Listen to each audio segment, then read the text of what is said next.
You heard Alex Smith talk about it, and how I was with Jay Cutler when we were interviewing Bruce Arians in Chicago and Todd Bowles, Coach Mark Trustman. He was in those meetings. He was the reason why I got to Chicago. He went up there and said, I need an X receiver. Said, okay, well, let's look in the draft. They said, no, I need this X receiver, Brandon Marshall, who's playing down in Miami. So the quarterback, they're just different. I always say, like, they're in between management and the locker room. They got to figure out how to lead up and also lead down. So they would not be in this situation. But let's keep it real here.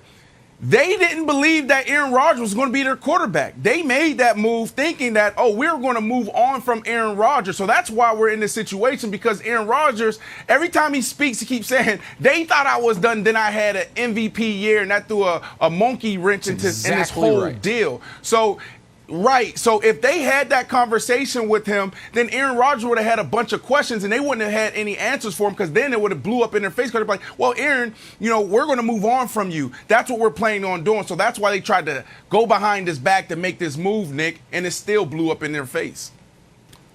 Brandon nailed it. Listen, I don't think by telling Aaron it would have smoothed over everything with the relationship, because there was clearly some baggage beforehand, but it wouldn't have been an outward, obvious act of disrespect. You've got Alex Smith saying the Chiefs told me they were drafting Mahomes. Hell, you have the Vikings and making it clear we told Kirk Cousins we were drafting, as Kellen Mond, who ended up in Minnesota. I think it was Kellen Mond, Brandon's guy. Yeah. And by the way, sidebar, I think the Vikings made that public intentionally to stick it to the Packers a bit.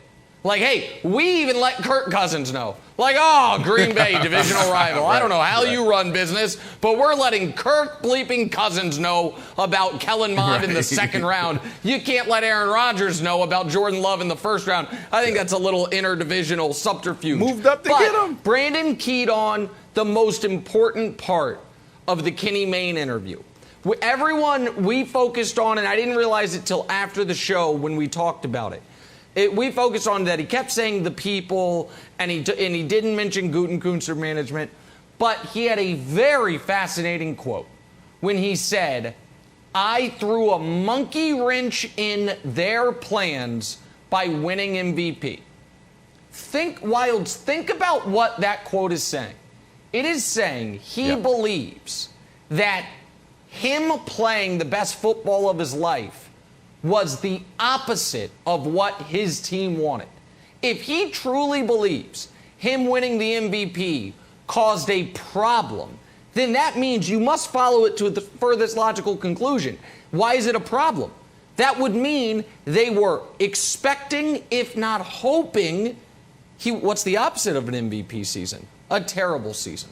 So you go to work every day saying, my bosses not only don't believe in me, but they have bet against me. For their plan to work, I must fail.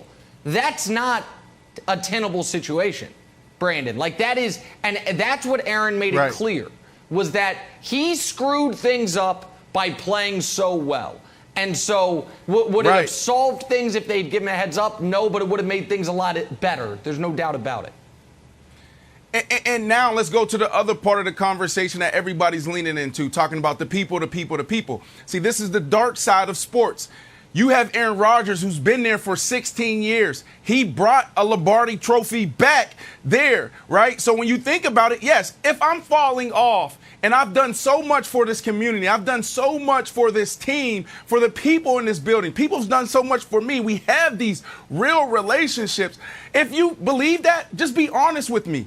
Now, look, I may not like it, but the greatest coaches, Bill Parcells, Sean Payton, Pete Carroll, all the greatest coaches, Tony Sparano, Lovie Smith, the coaches that I've been around and just you can listen to. Bill Belichick never played for him, but he talks about it all the time.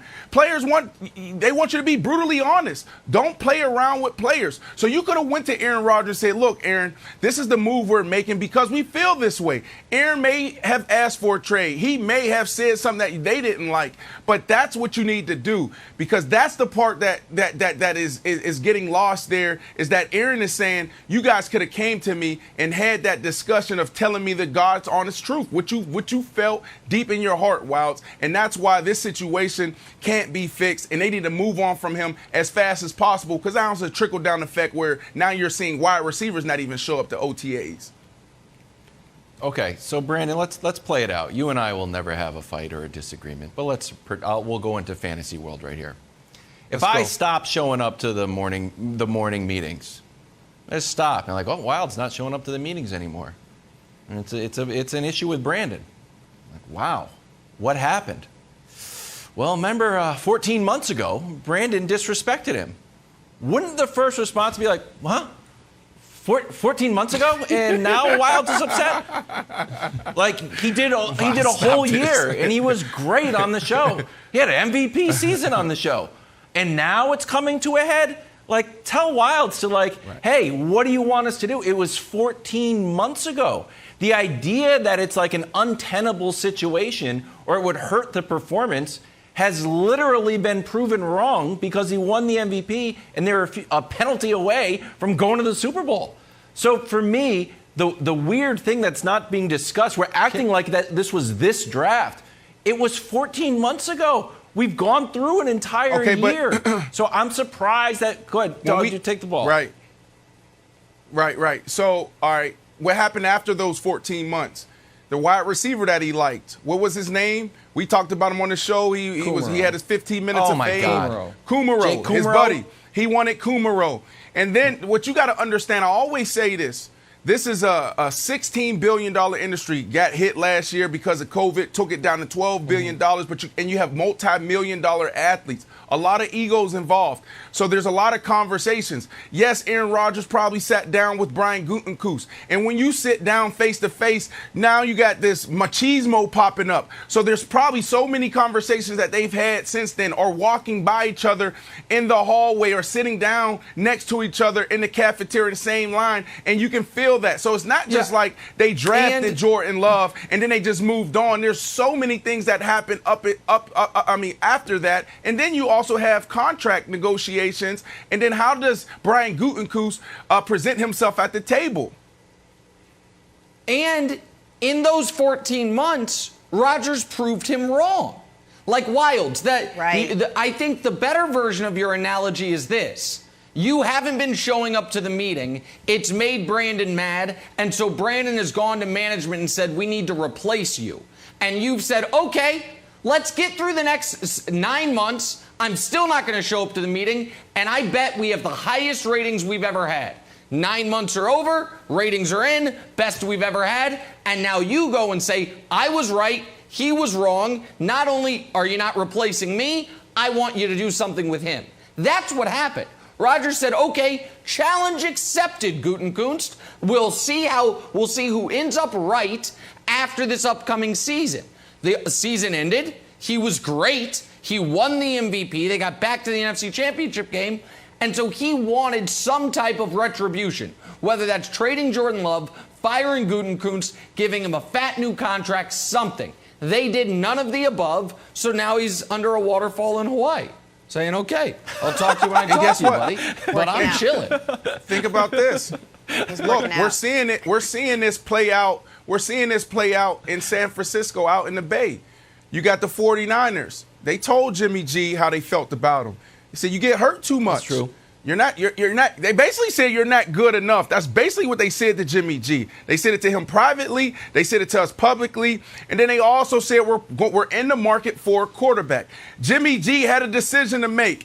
Am I going to ask for a trade? Am I going to show up? Jimmy G just came out and finally spoke for the second time, because he did a podcast a couple weeks ago, but he didn't go deep into any type of details in the conversation that he had. But what did Jimmy G say? I considered a trade, but then I said, I'm just going to go out there and ball. So now we're going to see this play out for the next 9 months. What is Jimmy G going to do? And then after that, if he does ball out, what are the 49ers going to do? Because you just moved up in the draft and took your boy in the third with the third pick. Trey Lance.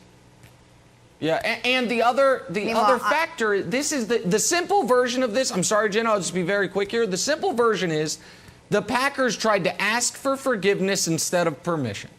And I know you don't need permission from Aaron Rodgers, but that's an old adage in business or in life. Like, should you ask for permission to do something, or should you do it, not get the no ahead of time, and then just ask for forgiveness? They went that route. Sometimes that literally in business gets you fired. Sometimes it's like, oh, okay, you get away with it. And sometimes it's like, well, you really should have asked for permission, because you would have gotten a hard no, and there's no walking it back. They asked for forgiveness instead of asking for permission, Jenna, and Rodgers not letting him off the hook here. And here we are. Thanks for watching. Subscribe here to get the latest from the show. Also, be sure to check out more of the best clips from First Things First, or go watch a few segments from our other shows on FS1.